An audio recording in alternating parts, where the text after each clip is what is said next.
रुको पहले कहाँ हो रहा, सही चल रहा, ठीक।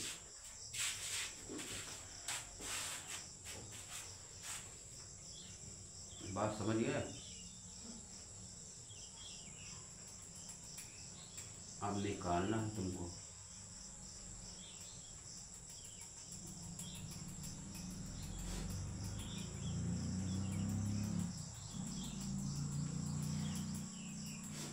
लिख दो पहले सोल्यूशन गिवन दैट लिखो, सोल्यूशन लिखो, फिर लिखो गिवन। अभी को पहले चित्र बना। इन अ सर्किल मतलब एक वृत्त में, in a circle of diameter व्यास 40 सेंटीमीटर है। देखो यह है सर्किल, एक तो दे दिया है, इसका व्यास जो है डायमीटर कितना है 40 centimetre. In a circle of diameter 40 centimetre, diameter इसका कितना है 40 सेंटीमीटर ने दिया है। हाँ डायमीटर 40 सेंटीमीटर दिया है। यह देखो पूरा डायमीटर यहाँ से लेके यहाँ तक कितना है 40 centimetre. 40 centimetre. 2r equal to 40 centimetre. Solution में 2r इक्वल टू 40 सेंटीमीटर, यानी r इक्वल टू कितना हो जाएगा 40/2, यानी क्या हो जाएगा 20 सेंटीमीटर। बात समझे। रेडियस इसका हो जाएगा यहाँ से यहाँ तक की 20 सेंटीमीटर। पूरा 40 है तो रेडियस हाफ होता है, तो ये हो गया 20 सेंटीमीटर। समझिए। द लेंथ ऑफ द चोट, इसका जो जीवा है, जीवा की लंबाई 20 सेंटीमीटर है। इसकी तरह जीवा इसकी लंबाई कितना है 20 centimetre. Find the length of the minor arc. देखो आर्क, माइनर आर्क का लंबाई ज्ञात करना है। 2 आर्क बनेगा, एक यह वाला आर्क बन रहा है, माइनर मतलब छोटा वाला, ये भी आ रहा है, ये भी 20 सेंटीमीटर है और यह भी 20 सेंटीमीटर है। माइनर आर्क का लंबाई ज्ञात करना है। माइनर आर्क कौन है, छोटा एक ठो, छोटा चाप, बड़ा चाप। समझिए। ए बी लिख दे रहे हैं, ए बी तुम्हारा क्या है, यहाँ से यहाँ तक छोटा चाप, इसकी लंबाई ज्ञात करना। समझिए। यह देखो यहाँ पे, यहाँ कितना एंगल बनेगा बताओ। अयो देखो 20 सेंटीमीटर है, अयो 20 सेंटीमीटर, यो 20 सेंटीमीटर, तो क्या बन गया समबाहु त्रिभुज बन गया, आइसोसेलेस ट्रायंगल। समझिए। आइसोसेलेस ट्रायंगल में क्या होता है, सब साइड होता है इक्वल और सब एंगल भी होता है इक्वल। समझे। सब साइड और सब एंगल क्या होता है इक्वल। जब सब एंगल इक्वल होता है 60-60 सब हो जाएगा।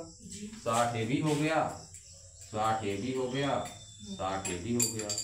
अब फार्मूला होता है, देखो फार्मूला क्या होता है, कोण बराबर, हिंदी में कोण बराबर चाप बटे त्रिज्या, कोण बराबर चाप बटे त्रिज्या होता है। या इसी को लिखते हो, इंग्लिश में लिखोगे तो इसको लिखोगे angle equal to arc upon radius, arc upon radius.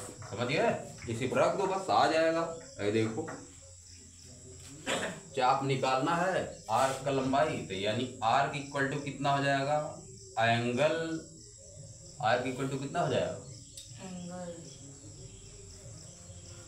क्या हो जाएगा बताओ, angle into radius, angle into radius.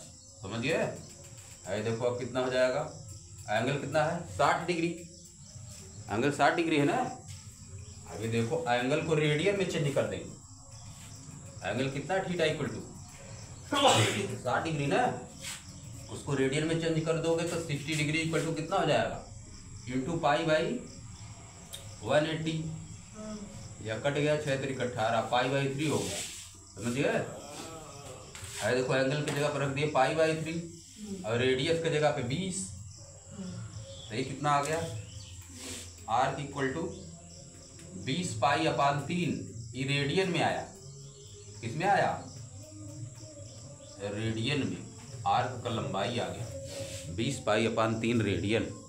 Answer ये दिया है तो ये लिखो, और कुछ दिया है तो और लिखो, कुछ पाई वैल्यू रखना होगा, ये वैसा आंसर दिया, यही आंसर हो गया। समझिए।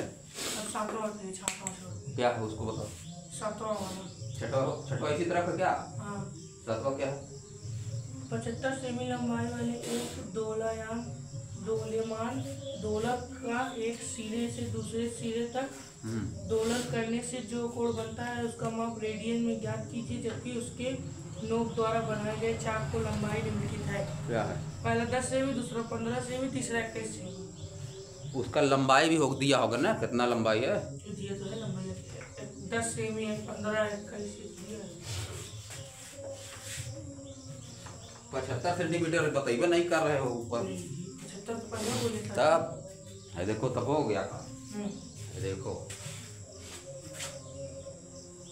साल हो गया। दूसरा वाला कौन सा है? 7वां। हाँ 7 6 वाला अपने द्वारा 7 वाला बताओ। इसी तरह क्वेश्चन नंबर 7 क्या दिया है? एंगल ज्ञात करना, कोण, रेडियन। अरे देखो पहले एक चित्र बना दे। यह है पेंडुलम, यह क्या है? पेंडुलम। ऐसे लटका दी, क्या किए थे? लटका दिए। इसका लंबाई दिया है, इट्स लेंथ ही 75 मीटर। इसका लेंथ कितना दिया है? पूरा 75। यह दिया 75 सेंटीमीटर। यहाँ से यहाँ गेंद दिया है, पढ़ के देखो। ये कुछ दूसरा दिया है? नहीं, 75 सेंटीमीटर दिया है।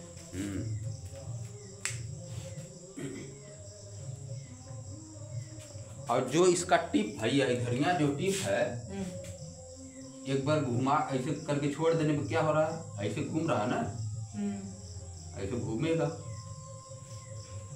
इसी तरह घूम रहा है। इसका टिप इसी तरह घूम रहा है। तो जब ऐसे बढ़ जाएगा, आगे तक जाएगा, तो ये सर्किल न बना लेगा, है नहीं?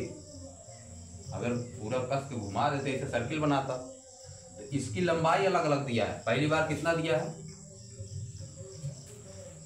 10 सेंटीमीटर। एक बार पहली बार कितना दिया है? 10 सेंटीमीटर। दूसरी बार 15 सेंटीमीटर। तीसरी बार 21 सेंटीमीटर। अब तीनों बार ज्ञात करना एंगल। यहाँ पे होगा, सेंटर कहीं हो जाएगा। इसका सेंटर यहाँ पे, समझिए। देखो इधर, इसका सेंटर यहाँ होगा। जब इसी से घुमाओगे ऊपर से, तो इसका सेंटर यहाँ होगा। तो इसको इसे मिला दो, बात समझ गए? आप देखो कितना एंगल यहाँ बन रहा है, यही ज्ञात करना है। इसी को वैल्यू रेडियन में निकालना है, रेडियन में। देखो वही फार्मूला हो जाएगा। ये सर्किल ना बन गया, समझिए। 75 सेंटीमीटर लंबाई है उस धागे की जिसमें बांधा गया है। और है जो आर्क बन रहा है, एक बार 10 सेंटीमीटर बन रहा है, एक बार 15 सेंटीमीटर, एक बार 21 सेंटीमीटर। एक लगा लोगे सब लग जाएगा, एक तरह सब तो लगेगा। है देखो पूरा थीटा इसको मान लेना है, वही फार्मूला।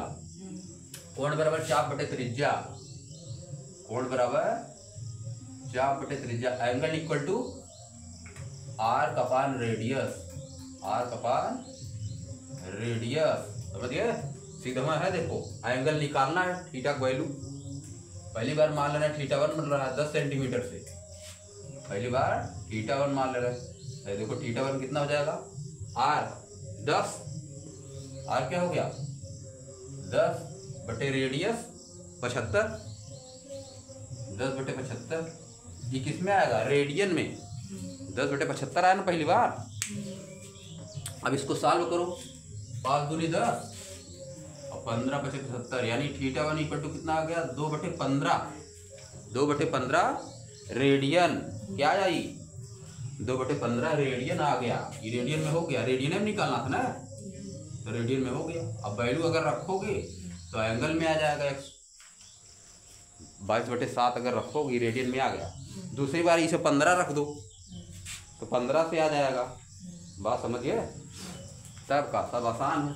मान लो दूसरी बार जब ये 15 सेंटीमीटर हो जा रहा है, तो क्या रख दोगे? θ2 मान लेना है, तभी बन जा रहा है। जब आर्क क्या है?